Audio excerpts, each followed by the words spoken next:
નમસ્કાર, મારું નામ ફરહા છે. સુરતમાં યશવી ફાઉન્ડેશન દ્વારા આયોજિત કરેલ સમૂહ લગ્નમાં અમે નોંધણી કરાવી હતી.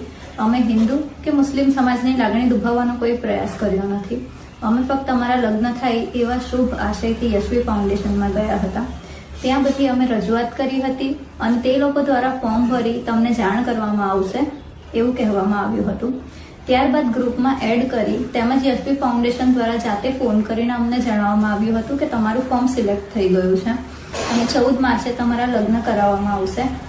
વોટ્સએપ ગ્રુપમાં તેમજ યશવી ફાઉન્ડેશનના એક એમ્પ્લોય ગાયત્રીબેન તરફથી અમને જાણ કરવામાં આવી કે પાનેતર વિતરણનો કાર્યક્રમ 25 ફેબ્રુઆરીએ ડુમસ ખાતે યોજાશે, જેમાં તમારે હાજર રહેવાનું છે. પાનેતર વિતરણના કાર્યક્રમમાં પ્રેસ કોન્ફરન્સ પણ રાખવામાં આવી છે, એની અમને કોઈ જાણ કરવામાં આવી નહીં હતી. ત્યાં પહોંચ્યાની સાથે થોડી જ વારમાં યશવી ફાઉન્ડેશનના ગાયત્રીબેન દ્વારા કહેવામાં આવ્યું કે તમારે એક ઇન્ટરવ્યુ આપવું પડશે, જેના માટે મેં સાફ ઇનકાર કર્યો હતો. તે છતાં જૂઠા દિલાસા અને લાગણીનો આશય લઈને તેમણે અમને કહ્યું કે અમે તમારા માટે આટલું બધું કરીએ છીએ તો તમારે પણ આટલું તો કરવું જ પડશે અને એક જ વ્યક્તિ બસ તમને બે ત્રણ સવાલ કરશે, એના તમારે જવાબ આપવાના રહેશે એમ કહી એમની સાથે અમને સ્ટેજની પાછળના ભાગમાં લઈ જઈને ત્યાં સામેથી એમણે આવેલા પત્રકાર ભાઈઓને કહ્યું કે હિન્દુ મુસ્લિમ યુવક યુવતી છે તો તમે વિડીયો લઈ લો, તમને એક સારી લીડ મળશે.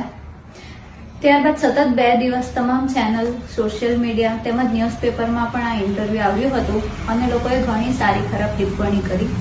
ઘણી નકારાત્મક ટિપ્પણો જોઈ જ્યારે અમે લોકોએ યશવી ફાઉન્ડેશનની ઓફિસની મુલાકાત લીધી. ત્યાં ગાયત્રીબેન તેમજ ટીમ દ્વારા આમાં અમે કંઈ નહીં કરી શકીએ અને અમારી કોઈ જવાબદારી નથી અને તેમજ અત્યારે અમારા કોઈ પણ ઉપર હાલમાં હાજર ન હોવાને કારણે અમે તમને ફોન કરીને જણાવશું એવું કહીને અમને ઘરે મોકલી આપ્યા હતા. ત્યારબાદ ચાલતા વિવાદોને કારણે અમે લગ્ન કરાવી ન શકીએ એમ તે લોકો દ્વારા સોશિયલ મીડિયા પર જાણ કરવામાં આવી હતી, જેની અમને કોઈ જાણ એ લોકોએ કરી નથી અને આ રીતે એ લોકોએ પીછેહટ કરી લીધી છે. મારું બધાને કહેવું એટલું જ છે કે જ્યારે યશવી ફાઉન્ડેશન અને તેમની ટીમ તેમજ તેમના જે પણ માલિક છે એમને આ વિશે ખબર હતી કે હિન્દુ મુસ્લિમની વાત એ એક સેન્સિટિવ મુદ્દો છે અને લગ્ન એ લોકો કરાવી શકશે નહીં આવી કોઈ પરિસ્થિતિ આવે તો. એ લોકો દ્વારા આ રીતે પ્રેસ કોન્ફરન્સ બોલાવીને 101 દીકરીઓમાંથી ફક્ત અમારો જ વિડીયો બનાવડાવીને વાયરલ કરવા પાછળ એ લોકોનો ફક્ત TRP મેળવવાનો જ આશય હતો ને.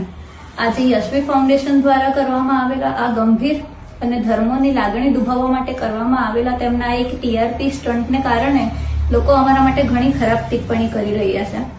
ઘરની બહાર નીકળવું અમારું મુશ્કેલ થઈ ગયું છે તેમજ અમારી આબરૂ પણ લાંછન લાગી રહ્યું છે, જેના માટે સંપૂર્ણપણે જવાબદાર તો યશવી ફાઉન્ડેશન જ રહેશે. મારી ફક્ત લોકોને એટલી જ નમ્ર વિનંતી છે કે આમાં TRP મેળવવા માટે યશવી ફાઉન્ડેશને અમારો ઉપયોગ કર્યો છે અને આવી દુવિધામાં મૂકીને પીછેહટ કરી છે. અમે અમારી જિંદગી બરબાદ કરવા માટે યશવી ફાઉન્ડેશનનો ખૂબ આભાર માનીએ છીએ અને સાથે જ બીજી કોઈ પણ દીકરી સાથે TRP મેળવવા માટે આવું ન કરે એના માટે પણ હું વિનંતી કરું છું.